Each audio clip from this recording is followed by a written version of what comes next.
Hello students, I am Subramaniam. Today we will be discussing mathematical induction. It is one of the most powerful tool in proving mathematical results involving n. It mainly consists of two steps. Firstly, we verify the result for n equal to 1, and then we assume the result for some value of n, say k, and then on the basis of this assumption we try to prove it for n is equal to k plus 1. For instance, if our question is to prove 1 plus 3 plus 5 and so on up to n terms equal to n square, that is, sum of the first n odd numbers is n square. This we have to prove. Our first step is to verify the result for n equal to 1. So, we have P 1 is equal to 1 equal to 1 square. It is obviously true. Thus, P 1 is true. Then we assume this for k, that is, we assume that P k be true. This means 1 plus 3 plus 5 and so on up to 2k minus 1 is equal to k square. Our next task is to verify it for k plus 1, and for this we add one more term both the sides, which gives us 1, 3, 5 and so on up to 2k plus 1, and here we have k square plus 2k plus 1, which equals k plus 1 square. Now, this shows that p k plus 1 is true. This is second step, and thus the result is proved for all values of n. Sometimes we cannot start the first step from n equal to 1.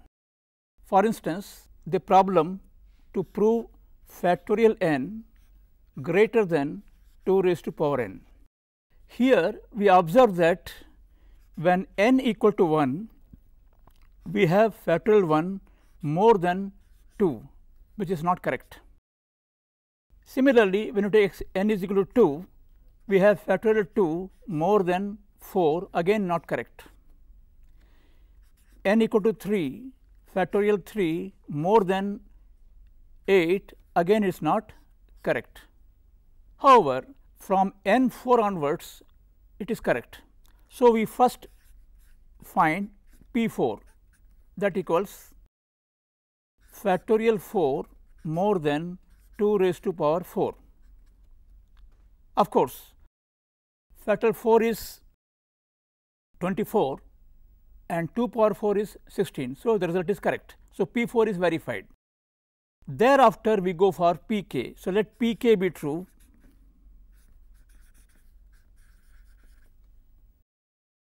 This means factorial k is more than 2 raised to power k.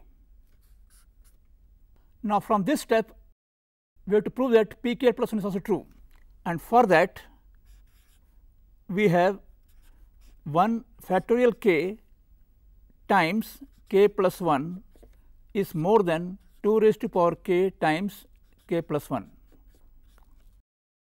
This side becomes factorial k plus 1. Here we can write this as 2 raised to power k times 2, because k plus 1 is more than 2. Thus, we have factorial k plus 1 is more than 2 raised to power k plus 1, which means p k plus 1 is true. Now, a question may arise, how will we decide where to start? The answer is simple. The question itself will guide where to start. In this question, factorial n more than 2 raised to power n was valid only when n was more than or equal to 4. We take the number which is the minimum which is correct for the required condition or the equation. Let us take one more problem. Suppose we have to show 1 cube plus 2 cube and so on up to n cube is equal to n times n plus 1 upon 2 whole square. When nothing is mentioned, it means we start from P1 only. So, we take P1, that is 1 cube equal to 1 times 1 plus 1 times this upon 2 whole square. Left side is 1, right side is again 1. So, it is satisfied. So, P1 is true, the first step. Now, let Pk be true.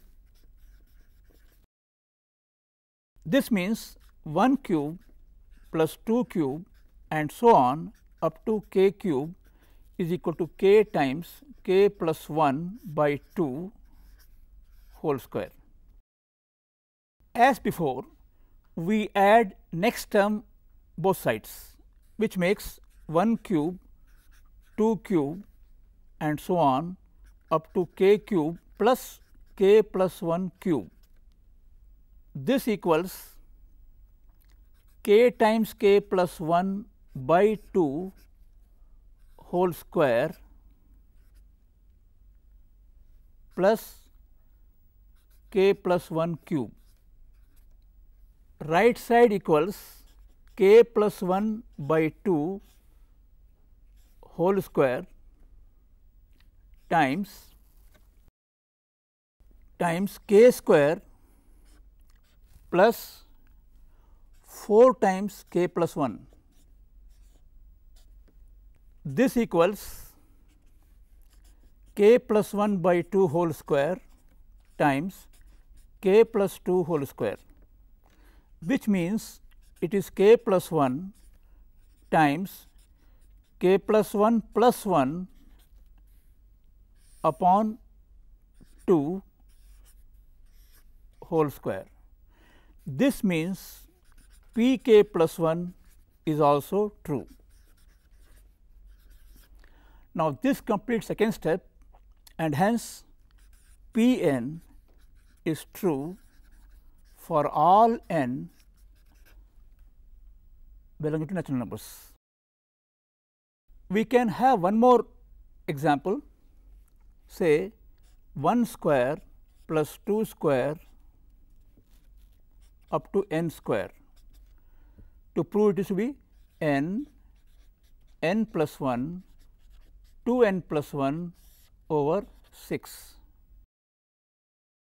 Again, we first verify P1, that is equal to 1 square equal to 1 times 2 times 3 upon 6, which is true. Thus, P1 is true. Now, let Pk be true.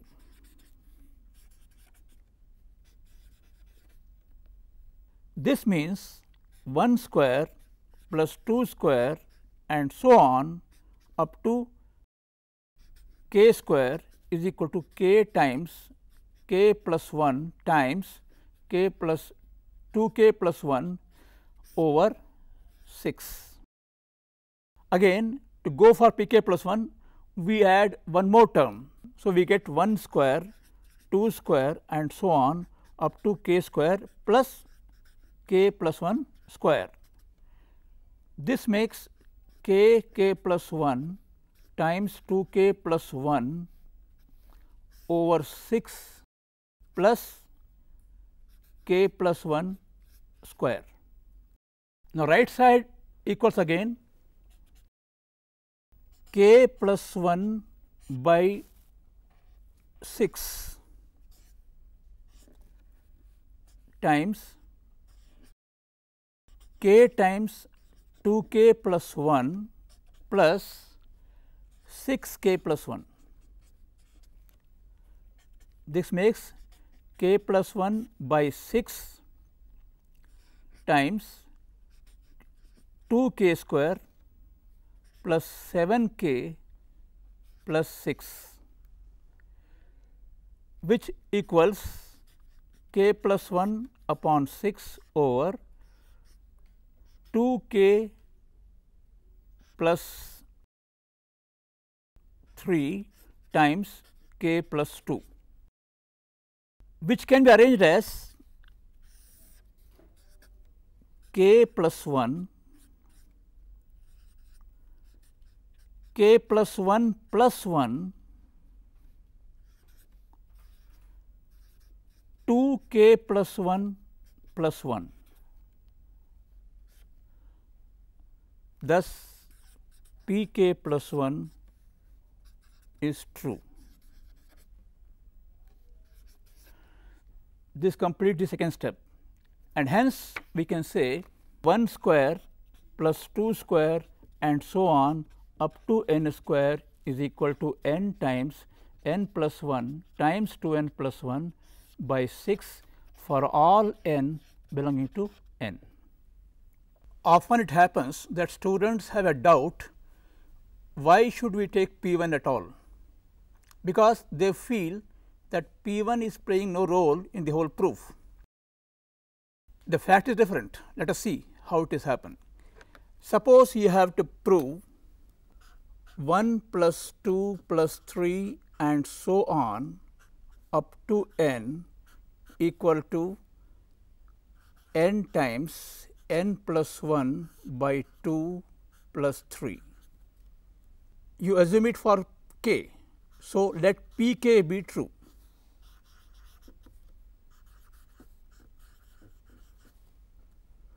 This means 1 plus 2 plus 3 plus and so on up to k is equal to k times k plus 1 by 2 plus 3. Now, to come for p k plus 1, we add one more term. So, we get 1 plus 2 plus 3 and so on up to k and k plus 1. This side we get k times k plus 1 by 2 plus 3 plus k plus 1.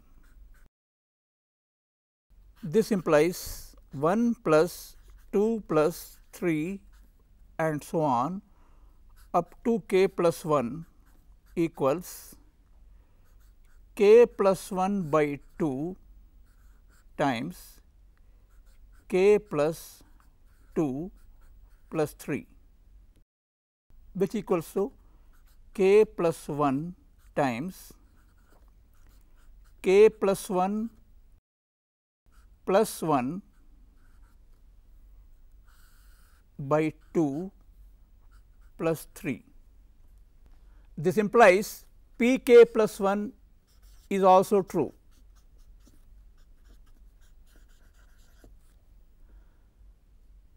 Now, can we at this stage claim that p n is true for all n belonging to n?